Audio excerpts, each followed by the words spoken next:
Hi everyone, कैसे हो आप सभी लोग। आई होप आप लोग अच्छे होंगे। मैं हूं राहुल जायसवाल एंड स्वागत करता हूं आप सभी का एक बार फिर हमारे यूट्यूब चैनल JR ट्यूटोरियल्स में।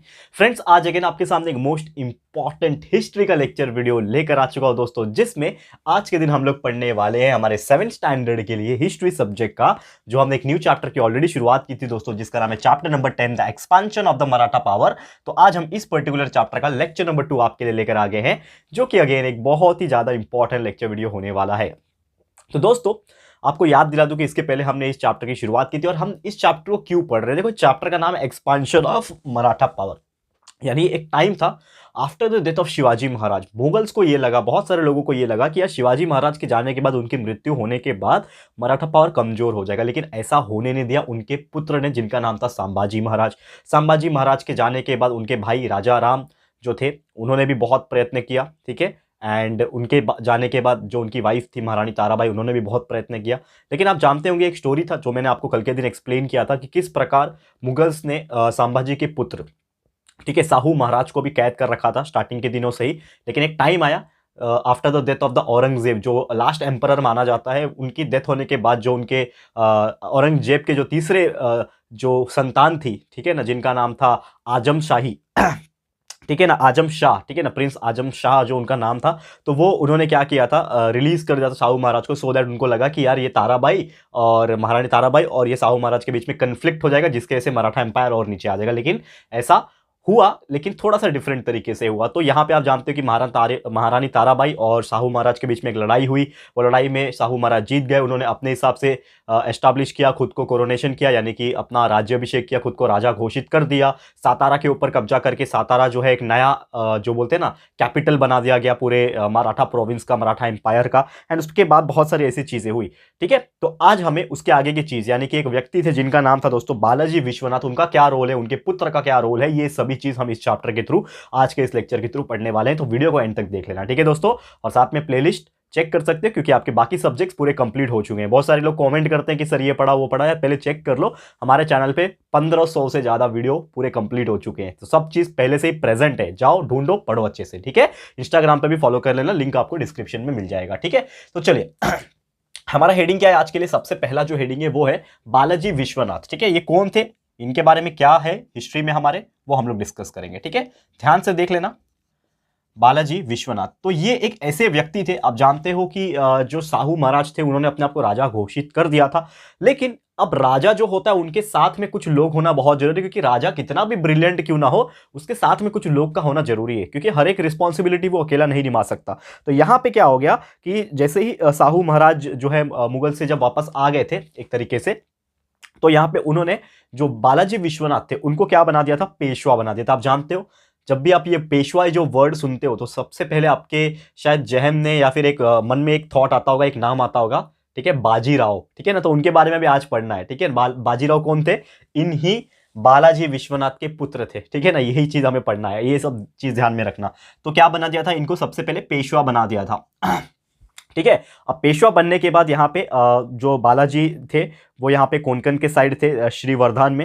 एंड जो वो बहुत ही, पहली बात तो ये जो व्यक्ति थे, ये बहुत ज़्यादा एक्सपीरियंस और बहुत ज़्यादा टैलेंटेड पर्सन थे, इसीलिए इनको पेशवा बनाया दिया था। एंड साथ ही में उन्होंने अपने बहुत सारे जो सरदार होते हैं, जो मिलिट्री ऑफिसर जिसको हम लोग बोलते हैं आज के डेट में, तो सरदार जो थे उस टाइम पे, ठीक है, उनको अपने साथ ले लिया था, ताकि जो फौज है वो बहुत ताकतवर बन सके। और एक व्यक्ति थे जिनका नाम था कन्होजी आंग्रे, ठीक है ना। कन्होजी आंग्रे जो थे उस टाइप के मराठा नेवी के, आप जानते हो नेवी की शुरुआत शिवाजी महाराज ने की थी, कि यार पानी के ऊपर से भी हम बोट से जाके लड़ाई लड़ सकते हैं, ठीक है ना। तो ये जो उस टाइम पे जो मराठा नेवी था, उसके जो मुखिया थे, जो चीफ थे, उनका नाम था कान्होजी आंग्रे। ये भी आपको नाम याद रखना है, ठीक है। कान्होजी आंग्रे जो व्यक्ति थे, वो क्या थे, नेवी के उस टाइम पे चीफ थे, नेवी चीफ, ठीक है। किसके, मराठा आर्मी के नेवी चीफ थे। ये छोटे छोटे चीज में लिखा देता हूं आप लोग को याद रखने के लिए, लेकिन आपको ध्यान में रखना है, ठीक है।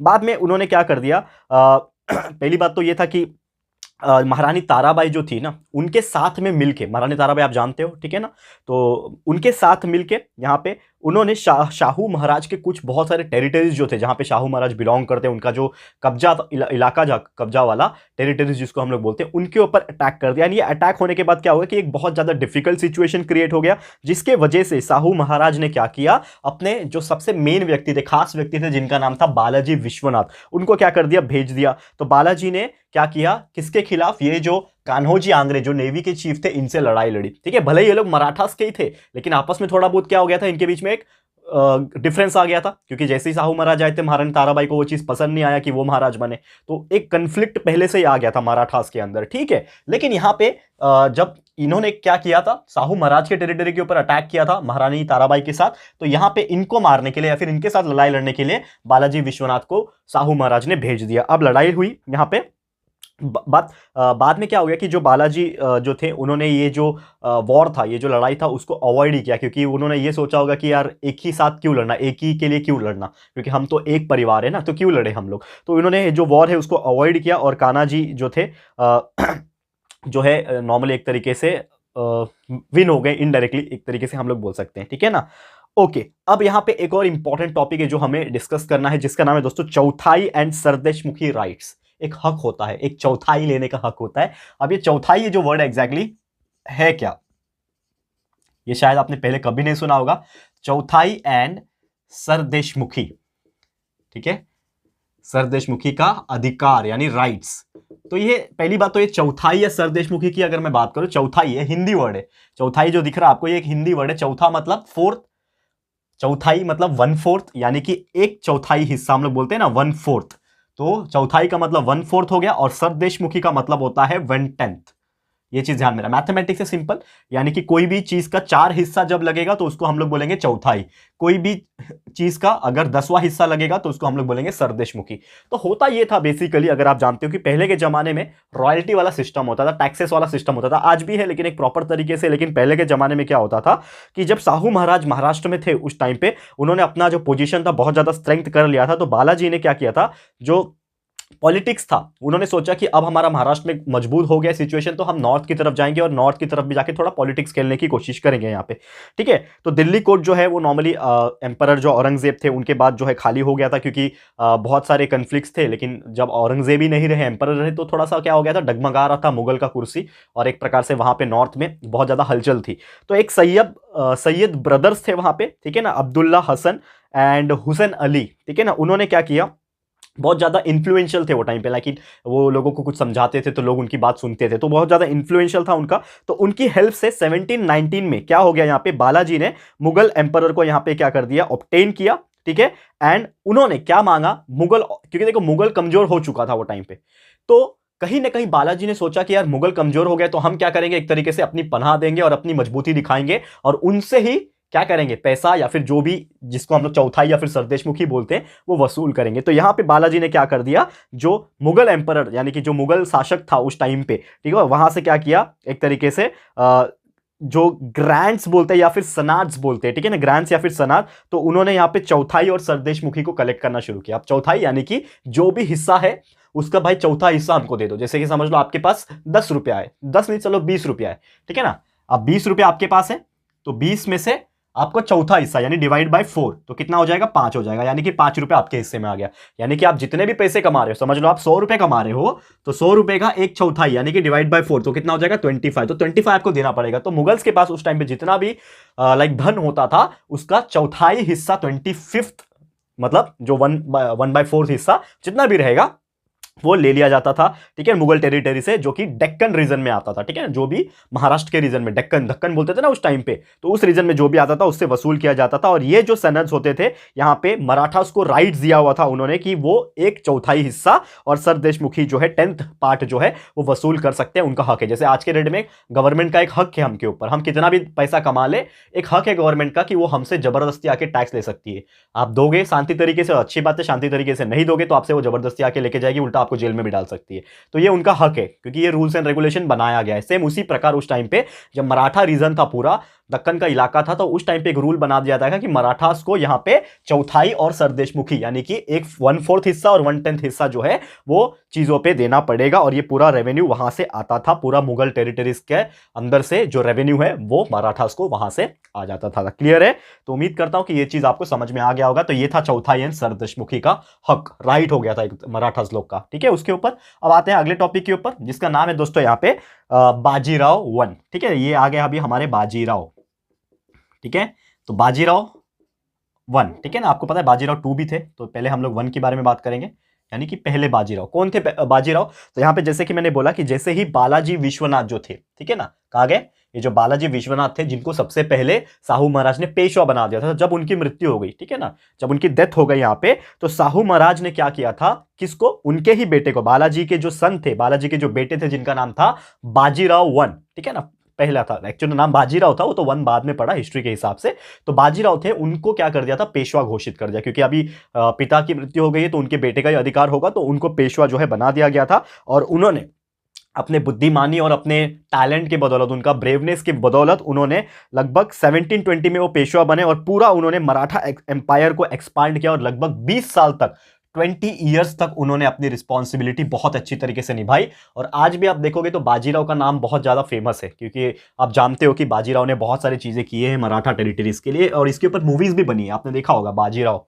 ठीक है, तो ऐसे बहुत सारे कारनामे उन्होंने करके दिखाए ये 20 साल के उनके पूरे जीवन में, मतलब पूरा जीवन नहीं, मतलब जो पेशवा जब बने थे उस दौरान उनके कार्यकाल में आप बोल सकते हो, तो बहुत सारे उन्होंने चीजें की थी। ठीक है, अब एक और चीज आ गया यहाँ पे अगला टॉपिक, जिसका नाम है निजाम्स डिफीट। ठीक है, आपको पता ही है निजाम शाही किंगडम। ठीक है, तो निजाम का कैसे हार हुआ। ठीक है, निजाम्स डिफीट एट पालखेड़, पालखेड़ एक जगह है, डिफीट एट पालखेड़। ठीक है, तो पालखेड़ में कैसे निजाम्स का डिफीट हुआ ये हम लोग यहां पे देखने वाले। अब पालखेड़ क्या है, एक जगह है, वहां पे निजाम जो है वो हार गया, कैसे हारा, क्या हुआ, ये सभी चीज इस टॉपिक से पता चलेगा। तो मुगल एम्परर जो थे, ठीक है ना, यहां पे फारूक जो शेर थे, फारूक शेर ने निजामुल मुल्क जो सूबेदार थे डेक्कन के, उनको अपॉइंट किया गया था। यानी कि देखो हर एक रीजन का एक सूबेदार होता है, आप जानते होंगे ये चीज पुराने जमाने में होता था। उसी प्रकार यहां पे क्या किया था कि जो मुगल एम्परर जो फारूक शेर थे, उन्होंने क्या किया था, निजाम उल मुल्क को, ठीक है, निजाम क्या नाम था फुल, निजाम उल मुल्क, ठीक है, इनको क्या कर दिया था, अपॉइंट कर दिया था एज ए सूबेदार ऑफ द डेक्कन। क्या बना दिया था इनको, डेक्कन का सूबेदार बना दिया था। अब 1713 में निजाम ने बहुत ट्राई किया कि ताकि वो अपना पूरा का पूरा जो है हैदराबाद के ऊपर वो अपना कब्जा जमा सके और पूरा अपना जो दबदबा है जो वो फैला सके वहां पे। तो हुआ ये था कि जो एम्परर थे उन्होंने मराठास को एक हक दिया था कि वो चौथाई और सरदेशमुखी वसूल कर सके, जैसे हमने अभी इसके पहले का टॉपिक में डिस्कस किया, तो वो हक दिया हुआ था मुगल एरिया में। लेकिन निजाम जो था, जब वो हैदराबाद में उस टाइम पे आया, जब वो सूबेदार बन गया था, तो ये सब चीज के वो खिलाफ था, भाई हम क्यों दे, अब मैं आ गया हूं, अब मैं देने नहीं दूंगा, इस प्रकार का निजाम का एटीट्यूड था। तो यहां पे वो उसके अगेंस्ट में था, तो उन्होंने क्या कर दिया था, पुणे के जो परगना था, पुणे जो रीजन था, पुणे का प्रोविंस जो परगना बोलते हैं हम लोग, वहां पे उन्होंने क्या कर दिया, कुछ हिस्से को कब्जे में ले लिया। तो बाजीराव जो थे उन्होंने डिसाइड किया कि अब यार बहुत फड़फड़ा रहा है, ये क्या नाम है इसका, निजाम जो है बहुत फड़फड़ा रहा है, अब इसको मेरे को सबक सिखाने की जरूरत है। तो बाजीराव ने क्या कर दिया था, निजाम को डिफीट करने, चेकमेट करने का सोचा कि मैं किस प्रकार इसको हरा दूं यहाँ पे। तो उन्होंने बड़ी आरामी से यहाँ पे निजाम को पालखेड़, जो कि औरंगाबाद के नजदीक एक जगह है, ठीक है ना, ये जो पालखेड़ आप देख रहे हो ये एक जगह का नाम है, औरंगाबाद के नजदीक, आप लिख लो कहीं पे, आप अगर नोटबुक में लिखते हो हमारे बोले हुए चीज तो आपका नोट्स बन जाएगा। ठीक है, तो निजाम उल मुल्क को किसने हराया, बाजीराव ने डिफीट कर दिया, लड़ाई में हरा दिया, और पालखेड़ वो एक जगह था औरंगाबाद के नजदीक में, वहां पे ये चीजें हुई थी। ठीक है, और निजाम ने बाद में एक तरीके से एक्सेप्ट किया कि हाँ भाई तुम ही सही थे, अब मराठा का हक है भाई, तुम 1/4 हिस्सा और 1/10 हिस्सा यानी चौथाई और सरदेशमुखी तुम वसूल कर लो भाई, हमको कोई आपत्ति नहीं है, क्योंकि हार मारने के बाद तो लोग यही बोलते हैं ना। तो ये सब चीज हो गया, ठीक है ना। और इसी तरीके से जो मुगल पावर था यहाँ पे बहुत ज्यादा वीक हो गया था, क्योंकि अब जो दहशत था मुगल पावर का वो नहीं था, क्योंकि मराठा पावर बहुत ज्यादा एक्सपांड हो चुका था, मराठा पावर बहुत ज्यादा स्ट्रांग हो चुका था। अब मुगल्स उल्टा डरने लगे थे। तो बाजीराव ये सब चीज जानते थे। अब उन्होंने एक चीज सोचा कि हमारा जो दबदबा है ये दक्कन रीजन में, महाराष्ट्र रीजन में बहुत तगड़ा हो गया है। अब इसको हम लोग को एक्सपांड करने की जरूरत है, अब इसको हमें नॉर्थ साइड यानी दिल्ली की तरफ और नॉर्थ साइड लेके जाने की जरूरत है। तो उन्होंने ये सब चीज करना शुरू किया और साहू महाराज जो कि उस टाइम पे जो महाराज थे मराठा एम्पायर के, उन्होंने बाजीराव का बहुत ज्यादा सपोर्ट किया कि हाँ तुमको जो सही लग रहा है वो करो। तो इस प्रकार बाजीराव ने अपनी मेहनत से बहुत सारी चीज उन्होंने करके दिखाया। क्लियर है? तो उम्मीद करता हूं कि ये चीज आपको बहुत ही अच्छी तरीके से समझ में आ गया होगा दोस्तों। और भी ऐसे बहुत सारे टॉपिक है जो हम लोग आगे पढ़ेंगे, लेकिन आज नहीं, इसको हम लोग कंटिन्यू करेंगे हमारे अगले लेक्चर में। तो आज का लेक्चर दोस्तों इसी के साथ मैं समाप्त करता हूं और लेक्चर नंबर 3 आपके लिए लेकर आऊंगा, जिसमें हम आगे की चीजें जैसे कि बाजीराव ने मालवा में क्या किया, ठीक है ना, फिर बुंदेलखंड हो गया, बुंदेलखंड आपने नाम सुना होगा, ये सब चीज की बहुत सारी बेहतरीन स्टोरी है, ये हम लोग आपको डिस्कस करेंगे हमारे अगले लेक्चर नंबर 3 में। तो बस आप लोग थोड़ा सा इंतजार कर लेना, बहुत सारी चीजें आपको मिलने वाली है। ठीक है, तो आज का वीडियो इसी के साथ समाप्त होता है। आपको ये वीडियो, ये जो टॉपिक्स आज हमने डिस्कस किए, ये कैसा लगा है प्लीज हमें कॉमेंट करके बताइएगा, अपनी राय और सजेशन जरूर से दीजिएगा। वीडियो अगर पसंद आया है, अच्छा लगा है, हमारी स्टोरी आपको पसंद आई है, तो प्लीज ये वीडियो को लाइक कीजिएगा दोस्तों, एंड शेयर जरूर से कर देना अपने सारे फ्रेंड्स एंड रिलेटिव्स को, फटाफट से शेयर कर दो दोस्तों। एंड अगर आपने अभी तक इस चैनल को सब्सक्राइब नहीं किया है तो फटाफट से हमारे चैनल को भी सब्सक्राइब कर देना, साथ में एक बेल आइकन होता है उसको प्रेस कर देना, ताकि फ्यूचर में हम कभी भी कोई भी वीडियोस को अपलोड करेंगे तो आप लोग को नोटिफिकेशन मिलती रहेगी। ठीक है फ्रेंड्स, तो मिलते हैं हमारे अगले वीडियो में। ये वीडियो देखने के लिए thank you and good bye.